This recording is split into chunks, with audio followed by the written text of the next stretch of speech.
A Tale of Two Cities. A Story of the French Revolution. By Charles Dickens. Book the Third, The Track of a Storm. Chapter 1. In Secret. The traveler fared slowly on his way, who fared towards Paris from England in the autumn of the year 1792.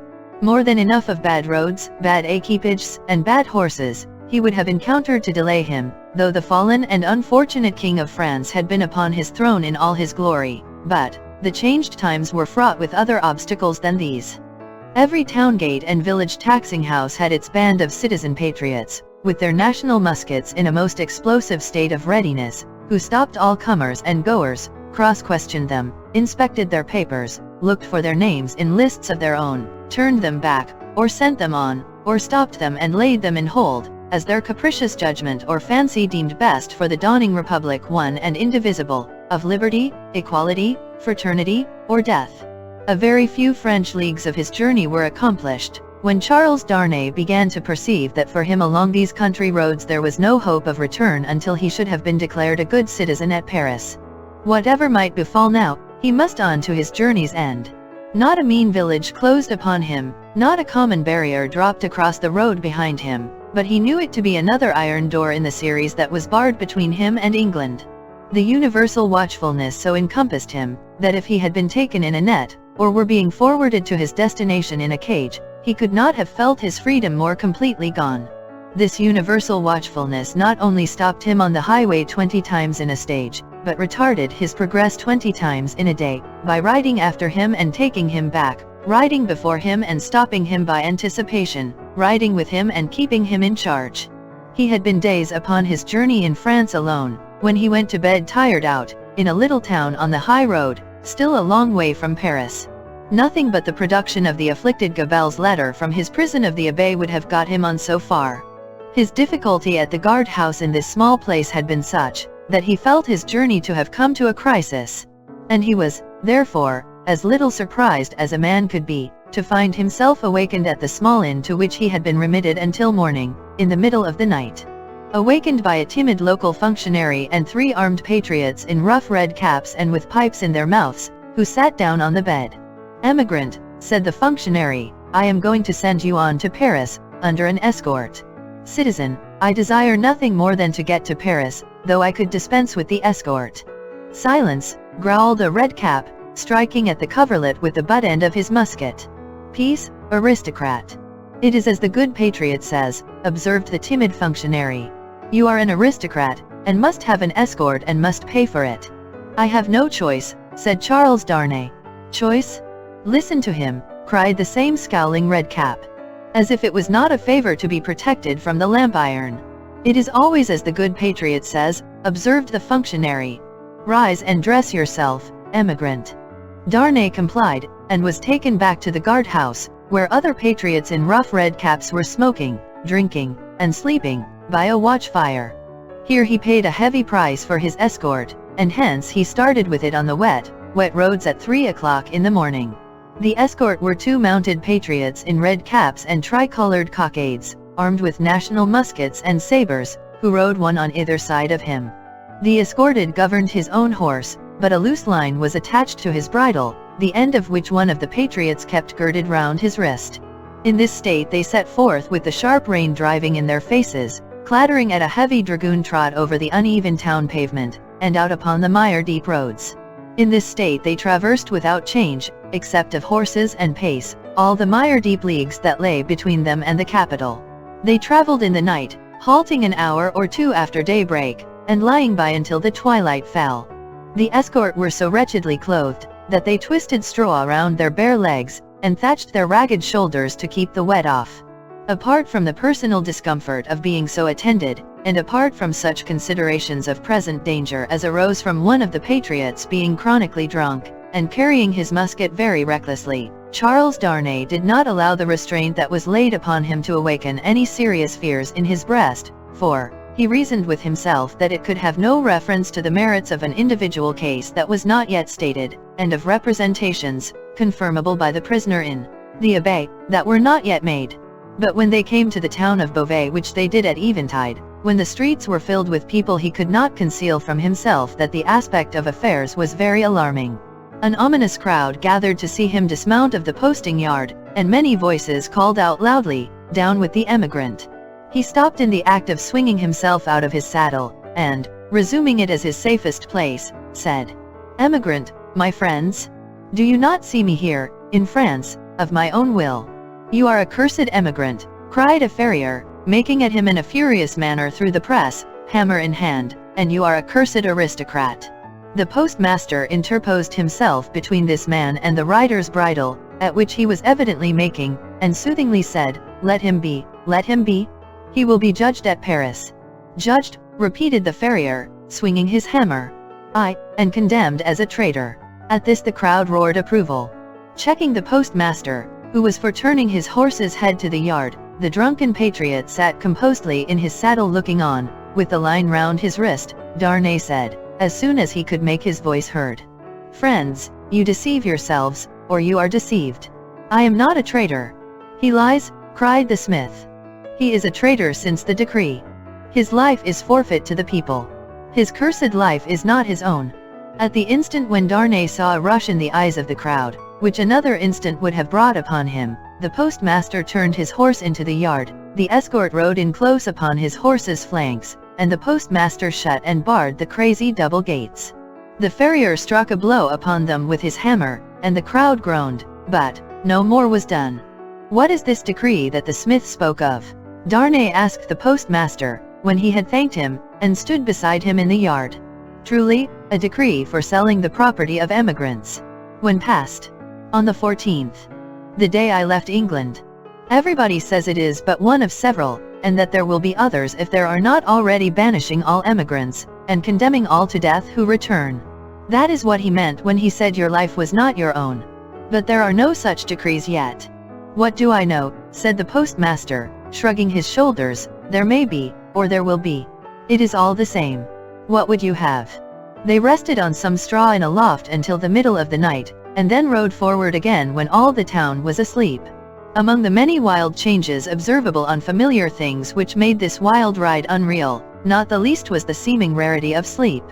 After long and lonely spurring over dreary roads, they would come to a cluster of poor cottages, not steeped in darkness, but all glittering with lights, and would find the people, in a ghostly manner in the dead of the night, circling hand in hand round a shriveled tree of liberty, or all drawn up together singing a liberty song. Happily, however, there was sleep in Beauvais that night to help them out of it, and they passed on once more into solitude and loneliness, jingling through the untimely cold and wet, among impoverished fields that had yielded no fruits of the earth that year, diversified by the blackened remains of burnt houses, and by the sudden emergence from ambuscade, and sharp reining up across their way, of patriot patrols on the watch on all the roads. Daylight at last found them before the wall of Paris. The barrier was closed and strongly guarded when they rode up to it. "Where are the papers of this prisoner?" demanded a resolute-looking man in authority, who was summoned out by the guard.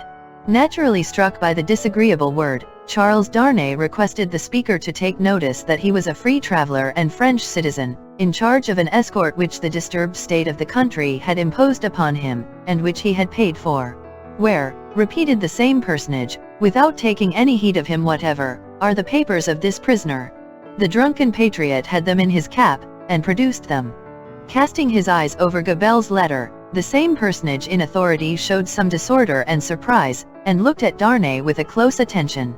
He left escort and escorted without saying a word, however, and went into the guard-room. Meanwhile, they sat upon their horses outside the gate.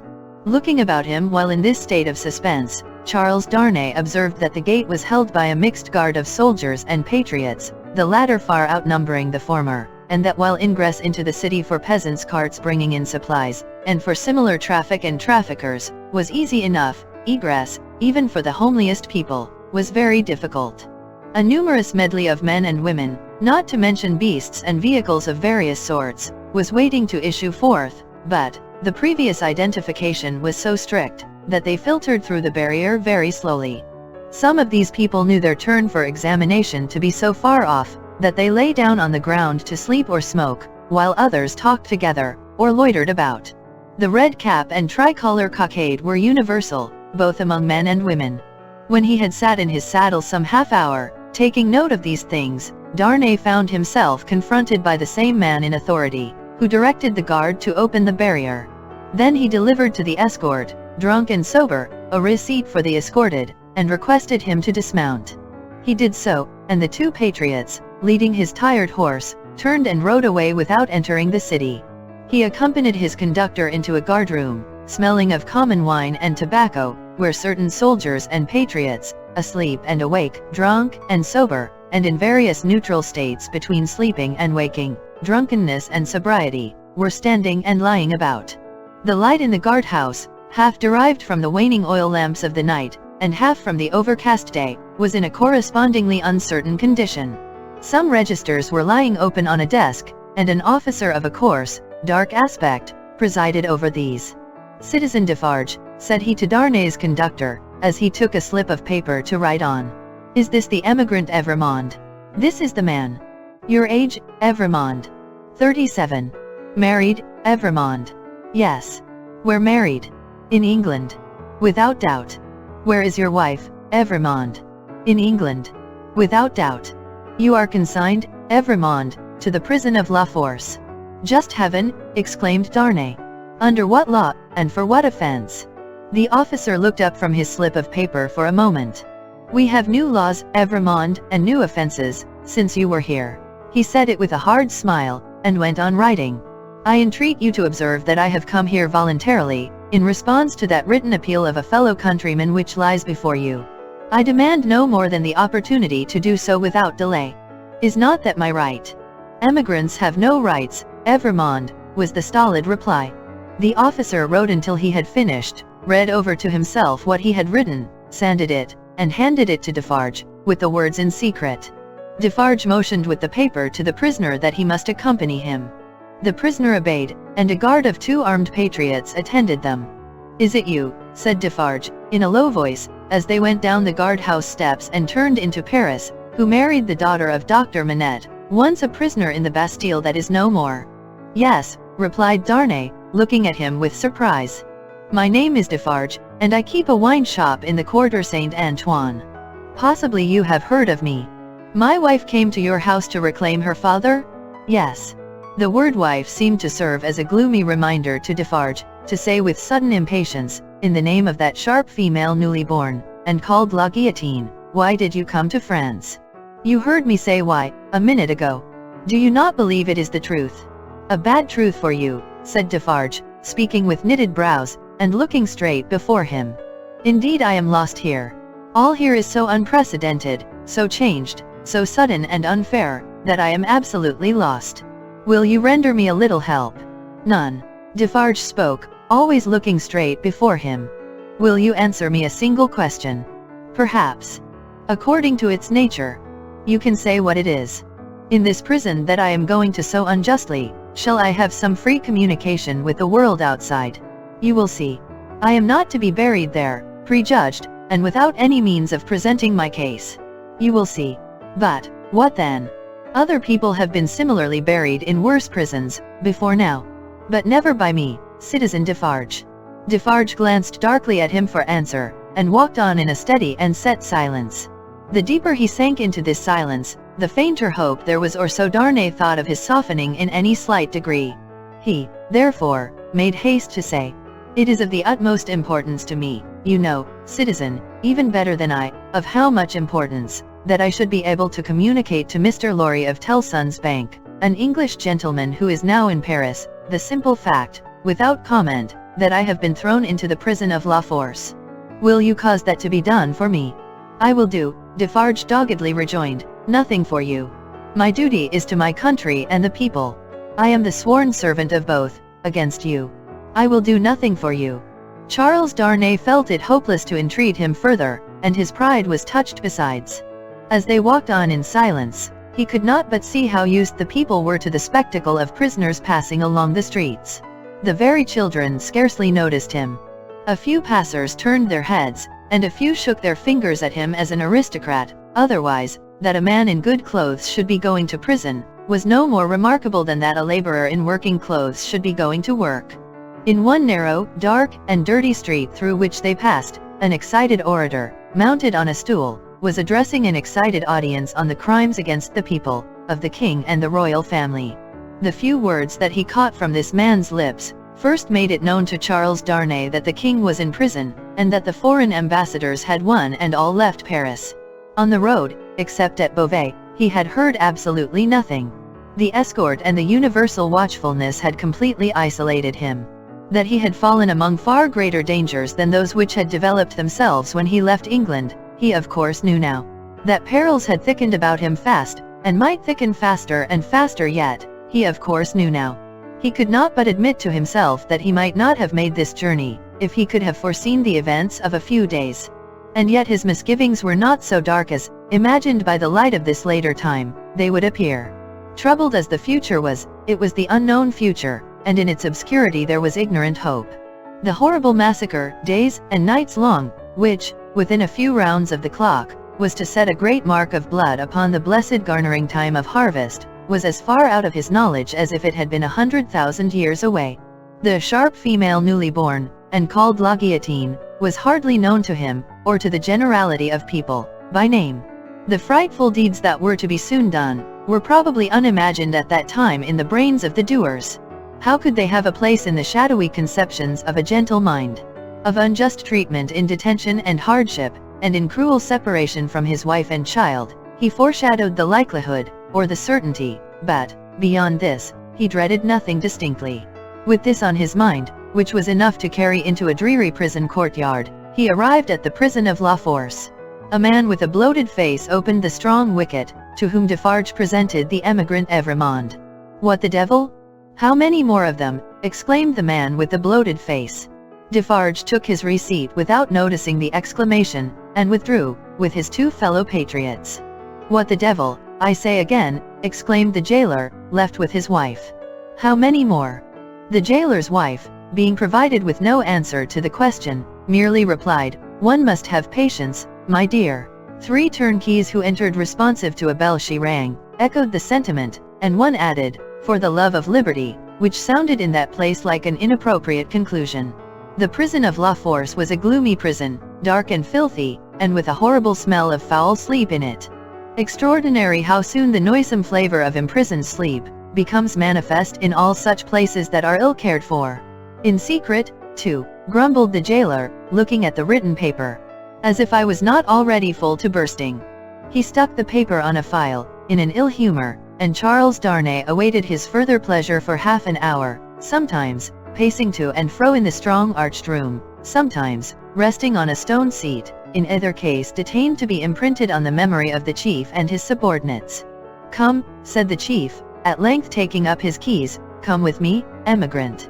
Through the dismal prison twilight, his new charge accompanied him by corridor and staircase, many doors clanging and locking behind them, until they came into a large, low, vaulted chamber, crowded with prisoners of both sexes. The women were seated at a long table, reading and writing, knitting, sewing, and embroidering. The men were for the most part standing behind their chairs, or lingering up and down the room. In the instinctive association of prisoners with shameful crime and disgrace, the newcomer recoiled from this company. But the crowning unreality of his long unreal ride, was, their all at once rising to receive him, with every refinement of manner known to the time, and with all the engaging graces and courtesies of life. So strangely clouded were these refinements by the prison manners and gloom, so spectral did they become in the inappropriate squalor and misery through which they were seen, that Charles Darnay seemed to stand in a company of the dead. Ghosts all? The ghost of beauty, the ghost of stateliness, the ghost of elegance, the ghost of pride, the ghost of frivolity, the ghost of wit, the ghost of youth, the ghost of age, all waiting their dismissal from the desolate shore, all turning on him eyes that were changed by the death they had died in coming there. It struck him motionless.